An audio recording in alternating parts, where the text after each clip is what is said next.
Assalamualaikum warahmatullahi wabarakatuh. Perkenalkan, nama saya Septa Adian Mukarahma dari Prodi Biologi Fakultas Sains dan Teknologi Palembang, Universitas Islam Negeri Raden Fatah Palembang. Di sini saya akan membawakan materi yang berjudul Hubungan Teori Evolusi dengan Teori Aksiden dan Konsep Ateis yang diampu oleh Bapak Dr. Andes Muhammad Isnaini, SAG MPD.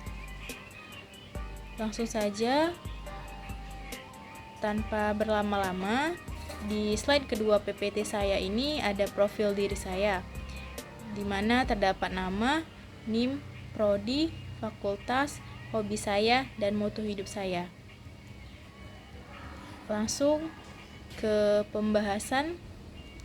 Pembahasan pertama yaitu ateis adalah orang atau kelompok yang tidak mengakui eksistensi Tuhan. Kaum ateis lebih menggunakan logika dalam menyikapi berbagai hal. Menurut ateis, Tuhan adalah hasil karya manusia yang tercipta dalam pikirannya. Tuhan itu adalah sesuatu diciptakan oleh manusia karena manusia memiliki kelemahan dan ketakutan. Ketika manusia masih takut pada hal-hal tertentu, maka manusia akan membuat dan mencari Tuhan. Sesuatu yang menjadi dasar pemahaman tentang Tuhan adalah agama yang juga diciptakan oleh manusia. Selama agama belum bisa membuktikan secara ilmiah, maka agama itu bohong belaka. Agama tercipta karena dibutuhkannya suatu aturan bagi kelompok tersebut agar tidak terjadi kekacauan. Masuk ke pembahasan kedua. Agama merupakan teori bagi orang-orang primitif untuk menjelaskan pertanyaan klasik manusia tentang dari mana kita berasal dan kemana kita setelah mati. Masing-masing agama punya teori sendiri-sendiri sesuai tingkat kecerdasan suatu kaum. Untuk memastikan keberadaan atau ketiadaan Tuhan, para pemikir ateis meyakini bahwa ilmu pengetahuan yang akan membuktikannya. Para pemikir ateis meyakini hanya ilmu dan pengetahuan yang akan membuktikannya. Kita mengetahui bahwa sebagian besar ilmuwan, baik saat ini maupun dalam sejarah, dan pemikir merupakan pemeluk ateisme. Segala pembelajaran dan penelitian kaum ini dijadikan dasar bagi kaum ateis untuk membuktikan ketiadaan Tuhan. Teori Big Bang mengungkapkan bahwa sebelum Big Bang terjadi, alam semesta berbentuk suatu energi yang begitu padat, tidak bermassa, dan memiliki suhu yang sangat tinggi, sekitar 15 triliun Fahrenheit. Teori paling mendukung yang digunakan kaum ateis sebagai teori paling kuat untuk menentang para ateis adalah teori evolusi yang dikenalkan oleh Darwin. Dalam bukunya yang terkenal The Origin of Species, Darwin menjelaskan secara ilmiah bagaimana suatu spesies dapat ada di bumi.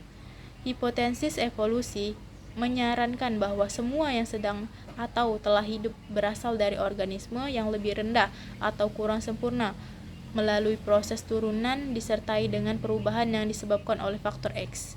Seluruh hasil penelitian yang dilakukan kaum ateis, mulai dari dunia biologi, fisika, kosmologi, dan sebagainya, merupakan sebuah kajian bagi mereka untuk membuktikan ketiadaan Tuhan.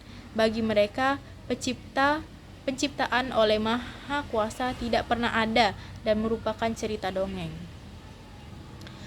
Baiklah, kesimpulan yang dapat diambil dari materi presentasi yang saya bawakan ini adalah keingintahuan yang besar dan penolakan terhadap eksistensi Tuhan membuat para pemikir kaum ateis ini membuat gebrakan besar dalam dunia ilmu pengetahuan yang diyakini dapat memberikan jawaban tentang terjadinya alam semesta dan kehidupan.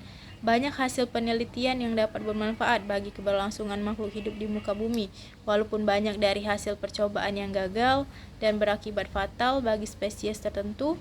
Ilmu pengetahuan harus dipelajari dan diterapkan agar berguna demi keberlangsungan makhluk hidup tanpa menyalahi kehendak yang Maha Kuasa, dan tentunya tidak menggunakan agama sebagai alat kekuasaan dan kekerasan semata.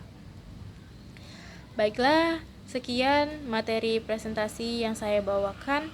Semoga dapat menambah wawasan bagi kita semua, baik yang menonton yang membaca maupun yang mendengar. Sekian dari saya. Apabila ada salah kata, saya mohon maaf, dan kepada Allah saya mohon ampun. Akhirul kalam, nun wal kolami wa ma yasturun, fastabikul khairat. Wassalamualaikum warahmatullahi wabarakatuh.